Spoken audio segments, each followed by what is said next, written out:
We are back with another stint with Aporva Baxi from Dixon Baxi.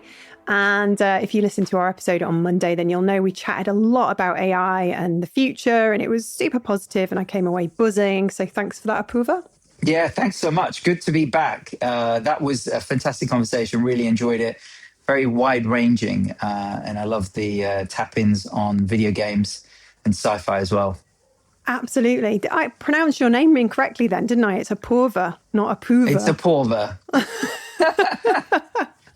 See, this is the thing, you know, you get so carried away and excited and then you're absolutely knackered. I know the feeling. It is an energy expenditure to do these things. Well, it's quite intense, isn't it? Because you want to try and get the most out of it. And exactly. You're kind of on stage a little bit. I always find, you know, when I'm doing a talk or any of those things, or even a presentation, I feel a little bit sleepy just before. And I think that's energy conservation. Yeah. Before, you know, you kind of exude a lot of energy.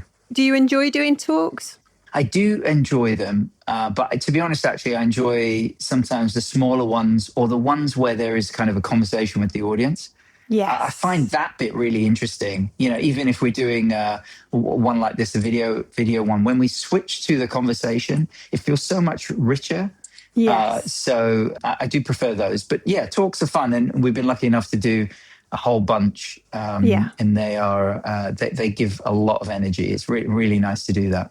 Great. I'm sure, I know a lot of people enjoy coming to see you and Simon talk. You've been all over the world, which is fab. But now we've got you on the podcast, we're going to ask some really serious questions. Okay, let's go for it. I'm ready. And anybody who knows the Spark by now knows that these questions are not necessarily very serious.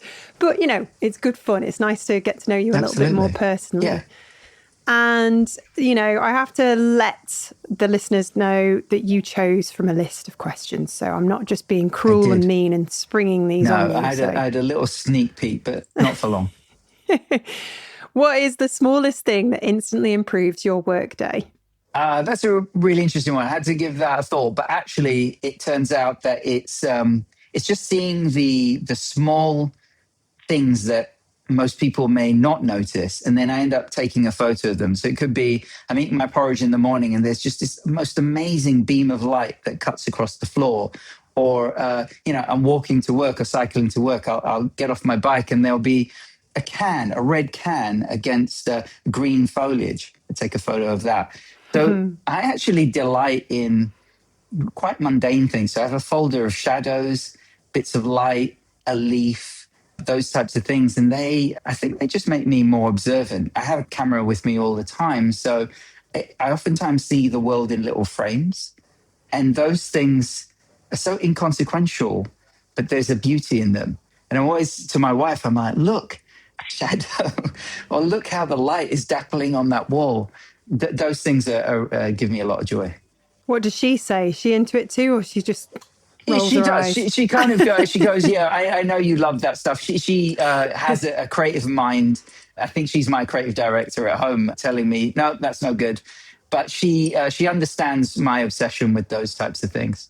Yeah. So I'm always running off to take a photo of the edge of a crusty bit of sign or a lamp or something like that. And those things. There's kind of joy in the mundane. Yeah, I like taking photographs of things. You know how everybody will go and take a picture of the palace on the lake? Right. I like taking a picture of the bins and the signs in front of the palace on the lake with the lake in the background. I like doing stuff like that. Yeah. And I kind of, with the camera, I have kind of little missions where I just do signs or I just do shadows or something like that. And that's fun. It's just really good to build, I guess, new cultural influences. We talked about influence and, where you draw inspiration from. I think by doing that, you fill your reservoir, your mind, your library that's in your head. And that's more interesting than surfing the web sometimes. Oh, totally. I love carrying a camera around. I haven't done it for ages, actually. I've got a very old, I would say it's quite old. It's one of those Canon entry-level ones, got that a little while ago. What is your favourite camera? Is it the Leica? You know what? It's funny, actually. I've always wanted a Leica. So I got a Leica Q3, which is amazing. Did I say Lycra? I don't know if he did. I don't. That's a different conversation for another day. That is completely different. Yeah, I like spandex. I thought these questions were going to be offbeat, but I didn't expect that one. Oh my yeah, I goodness. do enjoy that, and lucky enough to have it, and the images from it are so pin sharp. But to be honest, the one that I carry with me that's very kind of wieldy is the rangefinder, which is the X100 V. So I carry that everywhere with me, and I just love the fact that it's very discreet. It's also an amazing conversation piece. So, we were talking about folks in New York. It tends to be a Kickstarter for conversations with other people interested in photography, or they're just interested in the aesthetic of it. So I think it's a bit of everything, really. It's the aesthetic value, the fact that it's so portable, but the images have character, and I think they've mastered that in that camera. Yeah, you had your camera out when I was on the studio tour. That's right. Got some nice pics. Yeah, they were great. Okay, so if your creative style had a theme tune, what would it be? Yeah, this was interesting actually, because it kind of blends with the music I tend to listen to. So it's kind of two strands. One is things like Square Pusher and Aphex Twin, very, very high tempo, pretty intense. And I think there's and I love that. It helps me create a flow state, and I think that translates to the work, where I tend to do a lot of thinking, a lot of things happens here, and then I kind of almost vomit the work. It's very intense in its creation. I work very quickly, and I think there's an intensity to making stuff, and I love that feeling. However, on the other spectrum, if you take someone like Aphex Twin, he's done ambient works as well that are more cinematic and have scale, and I think that also is either the way I think, or I try and imbue in the work, either through with the team or for myself personally, is a sense of cinema and scale, and an iconic quality, if I can even reach that. I think it's probably Aphex Twin. I'd land there, because there's such a stretch from jazzy kind of offbeat stuff to the hardcore electronica to the more ambient cinematic. So that range seems to fit me quite well. Do you remember being a teenager and walking around with your Walkman on and pretending you were in a movie? Totally. Oh, totally. Well, yeah, I mean, I still do do have yeah, I do. I often do that, actually. I kind of play soundtracks to films, and it changes reality. I used to, with my mates, this is at uni, so a long time ago, we used to just drive around the country, and whether we were up in the Lake District or down in Cheddar Gorge or something like that, we'd play, I don't know, the soundtrack to Jurassic Park, or like this epic sci-fi thing, and it would change the landscape and the scene. And I love that. I mean, music has that ability to change how you feel. But yeah, I definitely had a Walkman, but it was that 80s period where it was kind of, there was a bit of Wham, that type of thing. But then I graduated to a lot of Depeche Mode. That was a big favorite, sort of late 80s, early 90s. And then I found drum and bass and jungle. And then I kind of, I think I was waiting for that all my life. We have a lot in common, common. Yeah, and then, you just used to drive around the city just with that blaring out. And then Prodigy and Aphex and Born to Canada and a whole bunch of stuff. Yes, perfect. I went to Kendall Calling last summer, and they had high contrast on in one of the tents. Yeah, wow. And obviously I was just much, much better from the back injury. And I thought, can I dance? Can I dance? Can I hot step like I used to? I did for 2 hours, and I found a little crew. Amazing. Loads of blokes a little bit older than me, and we were all just hot stepping together, and we had all these young people coming up to us going, "You're amazing, you've not stopped dancing. That's amazing. Can you teach me how to dance to this?" I was like, right, so what you do. It was dead cute. So there's actually a video of me doing that. I'll forward it to Dixon Baxi's Instagram account, and some poor person at Dixon Baxi will be like, God. Who's this person? What's going on? Yeah, I tend to kind of sneak on there, so I'll definitely be seeing that.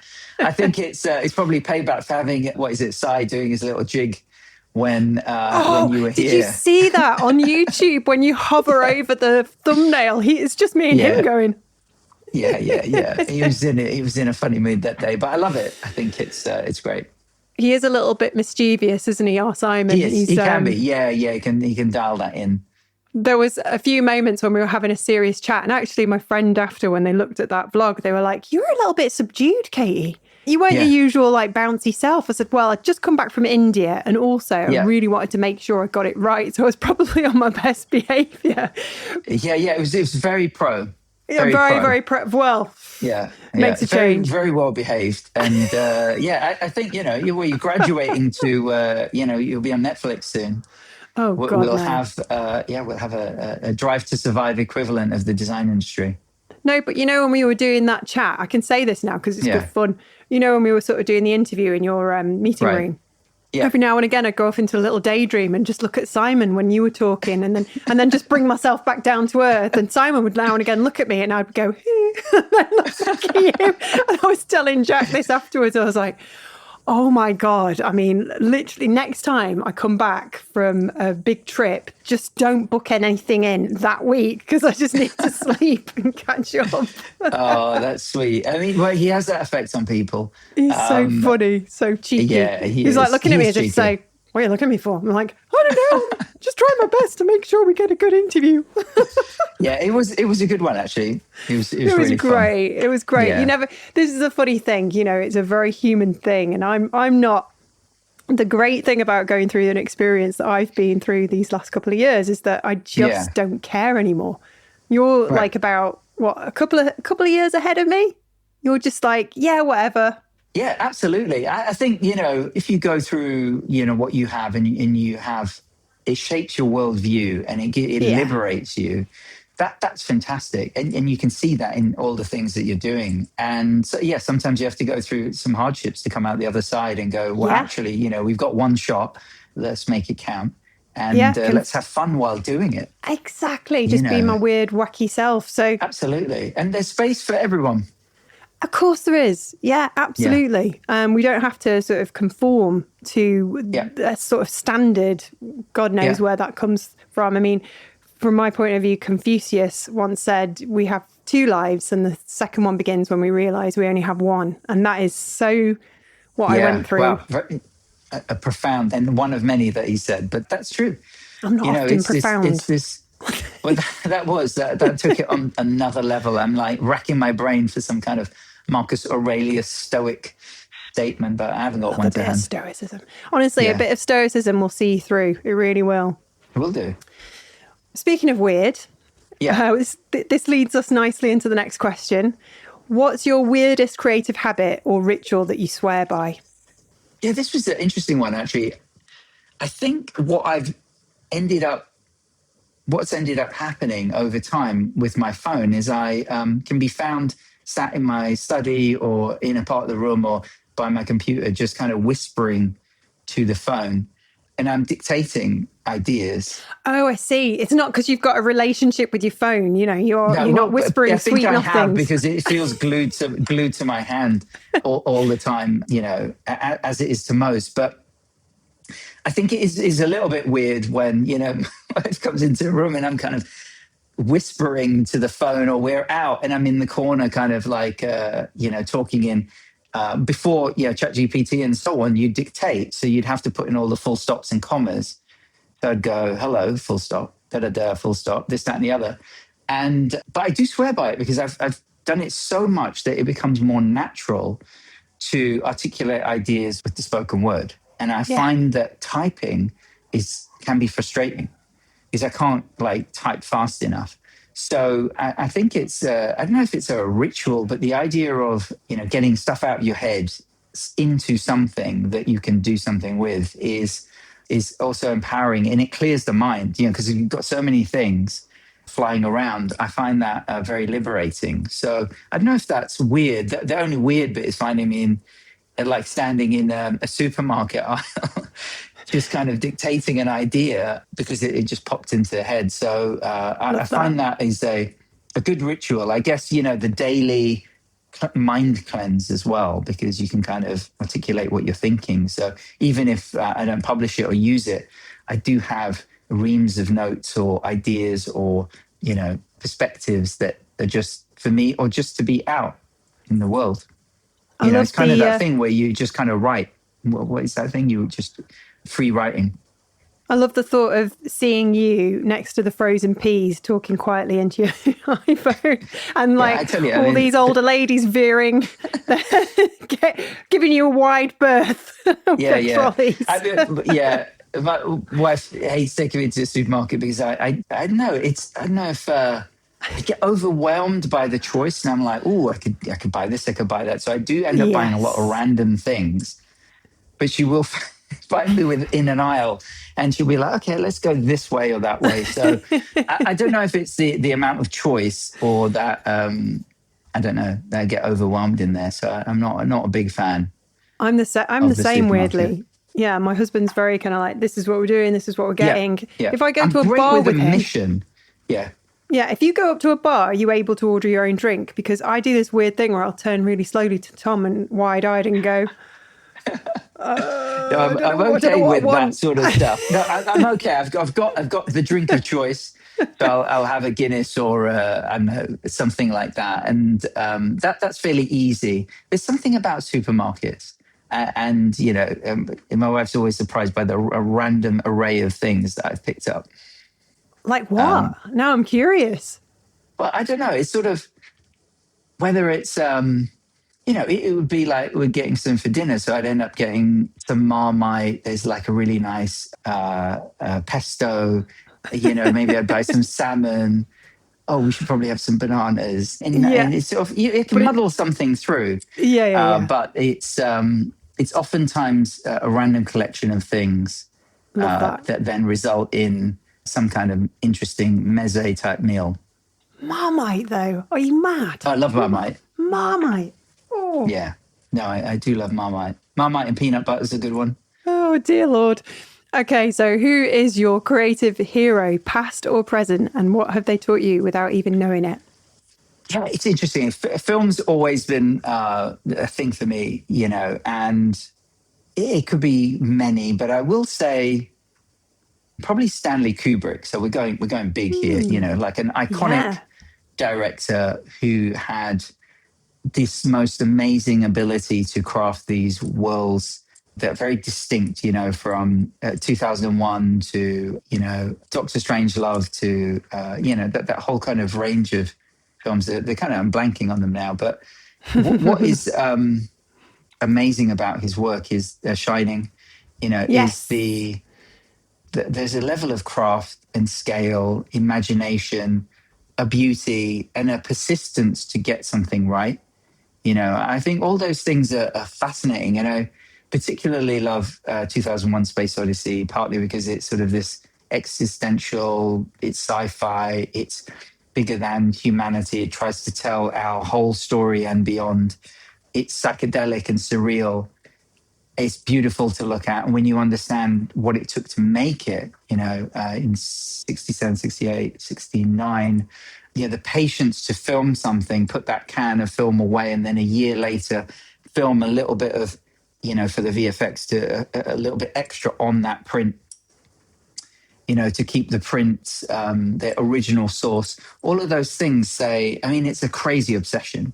And I wouldn't say that that's the thing I learned. I guess I learned that there is an ability to make things that you can imagine, things that scale, that have a cinema to them, that have a beauty, that persistence takes time. All of those things are beautiful. And you know what? I'm very, very lucky. So I don't know if you know, but at the LCC College of Communication, I think it's College of Communication, but LCC in Elephant and Castle, the Kubrick family donated their archives to that college. So in the basement there is access to the original scripts. So me and Simon know one of the tutors there. We've had a long relationship, with that college university, and we were able to go and then we could just kind of go on a computer and call up the original script with notations from 2001 from Napoleon, props and all of this. So it's kind of, it's not, I don't think it's available to the public, but it's a little known like gem. So that also means a lot to me. So I think, yeah, it taught me that anything's possible, I guess. Yeah, certainly good option to be, good choice to be inspired by. Gosh, and Full Metal Jacket as well, wasn't he? Full Metal Jacket, yes, of course. And Clockwork Orange, it's all coming back now. Clockwork Orange, I mean, just think about the difference there. Eyes Wide Shut, Yes. They're so distinct and different, but they have a pointed, angular sort of point of view on the world, and it just doesn't conform. And there's the black comedy, or there's existential, or there's a look at what it is to be human. All of those things are very, very interesting. There was never any danger of Stanley being beaten by AI. No, exactly. Yeah. Although he was meant to, I think, direct the film AI. He had a version of it, and then Spielberg took that and did his version. Right. Yeah. So I'm sure he had a point of view on it. Yeah, I'm pretty sure he did. I mean, yeah, gosh. I think that's quite a fascinating thing to go back and look at how people envisaged the future with AI and see how it compares. If you think about 2001, you've got HAL, right? Yes. HAL is an artificial intelligence that, is instructed to do things and is running the spaceship Discovery, and has a conflicting kind of command. And that conflicting command kind of creates this dissonance. And I think this is the thing that goes back to, AI and artificial general intelligence and so on, is that there are either biases or conflicting commands or, kind of prompts that then cause a dissonance that creates a negative effect or a positive one. And that's, the crux of some of what happens in 2001. We just need to make sure that the AI of today knows to open the lock door. Absolutely. Let them back in. Let me in. I've chatted with you like an old friend, pal. We shared tips on Aphex Twin favourite albums. I know, exactly. Yeah, remember me? Yeah, always be nice. Oh, I'm always nice. Oh, come on, I read sci-fi. I'm always nice to the AI. Good grief. Yeah. I'll be like, a dystopian future years from now, and they're climbing across the landscape and I'm in the mud going, don't shoot me. And the AI that used to be mates with me like, no, lads, don't shoot her. She will lovely to me. She will lovely. That's how I imagine they speak. It has eternal memory. Very Terminator 2 there. Well, absolutely. Yes. Gosh, grew up. That scarred us as children, didn't it? Blimey. Did you fancy Edward Furlong as well? I mean, he was lovely, wasn't he? He was, yeah. I think in that movie, very compelling. Although, Linda Hamilton is very strong in that film. Oh, she's amazing. I summon her when I'm in my gym doing my sort of, trying to do pull-ups and failing miserably. She's an incredible actress. Love Sarah Hamilton. Because you got to understand, when I was a kid, there weren't many kind of female protagonists to look up to. Right. So she was definitely one of them. You've obviously got Sigourney Weaver, I guess, Alien, she's the epitomizes all of that. Well, I was allowed to watch that very, very young, really young. Yeah, it's pretty intense. It's like, I would put it in the horror category. Oh, 100%. My Tom keeps saying we should watch that again. I'm like, hell no. Hell to the no. I'm leaving that back in the 80s or 90s where it belongs. It's a brilliant film, but no, I want to be able to sleep at night. Actually, there was a really interesting story about that. The director didn't tell, was it that Aliens or Alien, didn't tell the crew, the cast, what was going to happen. That's right. I think it was John Hurt that had the face hugger burst out.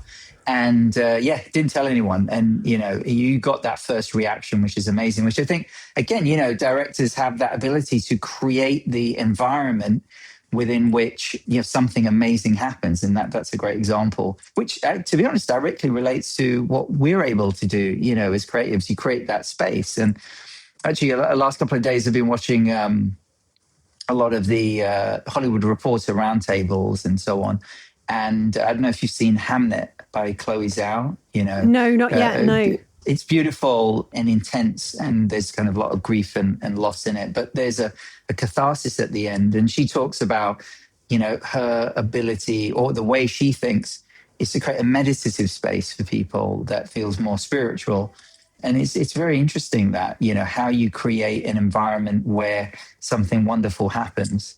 And I think that's the theme of, what we're doing in creativity, but in the world. And then when you get into sci-fi, you are creating, worlds for things to exist and take shape. Yeah, and the imagination can just run wild, can't it, in that respect? Yeah, absolutely. I think that would be the thing that would draw me to the film industry and fiction, writing a book. You could just go beyond the client briefs and go crazy. Yeah, you make your own thing. And I've certainly done and created a whole bunch of short stories where I take an idea or a theme or almost like a background character from either a film or just a thought, and then expand that into a short narrative about what happens in their life, what happened, and how they saw the world. I find that quite interesting. So I have the again, notes full of stories and ideas. I don't know if they'll germinate into a film. Although we did go down the film route for a while. I think you knew or know that we made a feature film back in the 2017. Yeah. You've tried very many different disciplines, and mad to think it all began with a little bit of dictation next to the organic carrots. Exactly. Yeah, they started there. A lot of things start like that. A very quick conversation, a little dictation on something, and then it germinates. You put something in the world. We had some Young Guns winners from the ADC. I'm lucky enough to be on the board there, and one of the panelists said something great. It's like, make it exist first, and then make it great. So I like that. I like the idea that you germinate something, people can gather around it, and then you can work on something. So the impetus is to just cross that threshold and make something exist. I thought that was a really nice way of putting things. Beautiful. Almost begin before you're ready. Yeah. That's always been my little kind of, guiding star. Now then, I love this question because I think it reveals a lot about a person. But if you could host a dinner party with 2 people, dead or alive, not including your besties, who's coming and why? Wow. I had so many. It would be a crowded dinner table, but I guess, with the 2, it's really interesting. I think, a sad loss, but I'd love to have Virgil Abloh around the table. Interesting. We lost him a few years ago. I'm kind of wearing one of his, or his brand's tops today. But I think, and then the other one actually, it was probably, artists and so on. But I went with a science fiction writer called Isaac Asimov, who wrote the Foundation series and I, Robot and so on.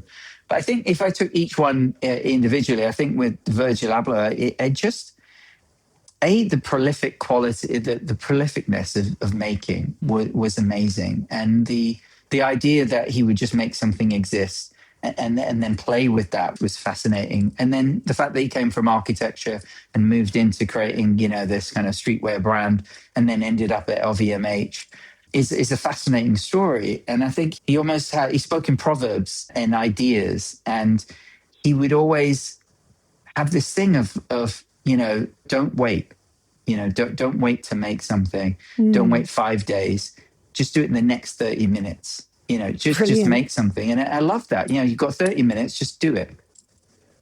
But then this ability to create things that have a beauty to them, a point of view. Now, I think he's, also criticized for plagiarizing things, for borrowing or stealing motifs.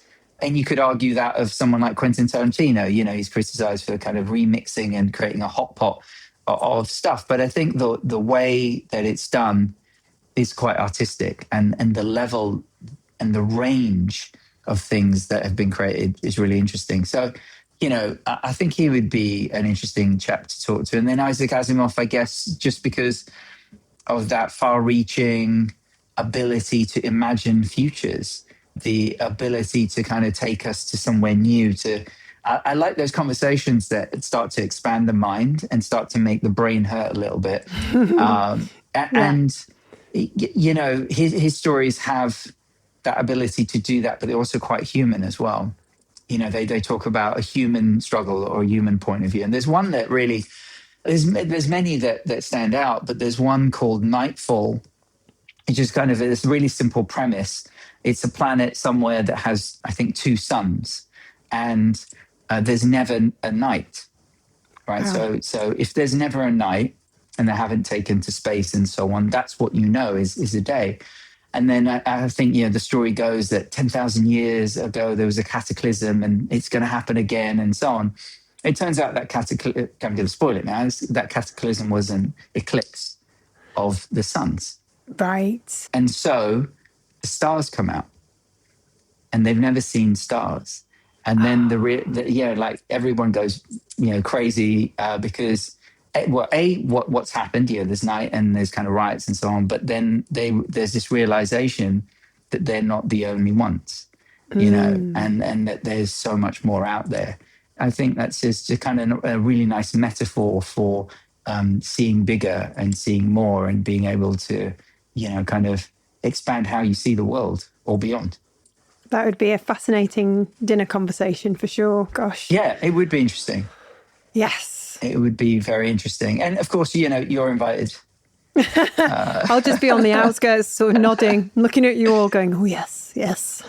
Yeah, it's such an amazing thing that it's a great question. And, you know, you could have a whole host of, you know, artists who'd be like, I don't know, everyone from Bridget Riley to you go back in time and, you know, meet, I don't know, Monet or Leonardo da Vinci or something like that, you know. Depending on my mood, I kind of answer that question based on whether I want to have like, you know, my brain expanded or just want to have a lot of fun. And the person I always say, if I'm in a fun mood and I just want to have a laugh, I always say, let's have maybe Jennifer Lawrence, because I think she'd be brilliant fun, like really she's cheeky. Funny. Although she's changed a little bit in the latest interviews. I don't know if you've noticed. Has she? Yeah. I really like. I think she's really fun and, you know, very unpredictable in the best possible way. But she's grown up a bit. She has, yeah. She's now a mum, and I don't know if that has changed her perspective, but she's way more measured and more grown up, but still cheeky. Yes, that's a really good one. I like a cheeky. I like a bit of cheeky. Yeah. Good fun. Yeah. Now we've got a question from the previous guest, which was Nikki Sprints of Us Two. She would like to ask you, what do you hope people feel when they experience your work? I guess the short answer is some kind of joy, some little bit of delight, you know, some warmth. But you know what? I guess deep down, it'd be really nice if they felt that it was made for them.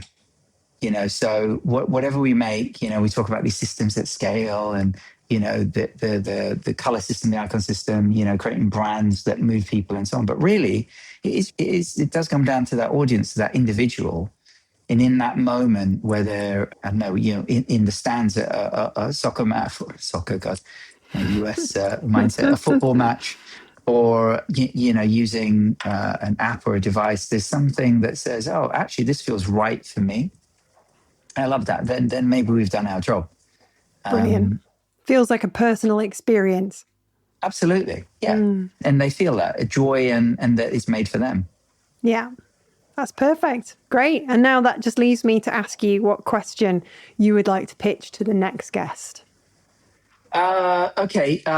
This is a good one. I think I would like to ask, what is the smallest decision you've made that has had the biggest impact on the work?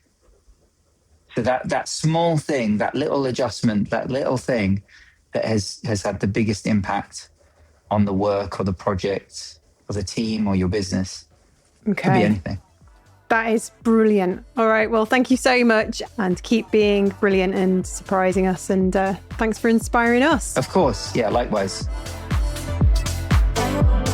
Thanks to Adobe for sponsoring this episode and for getting behind the Bionic Awards. It's the kind of initiative the creative community genuinely needs right now.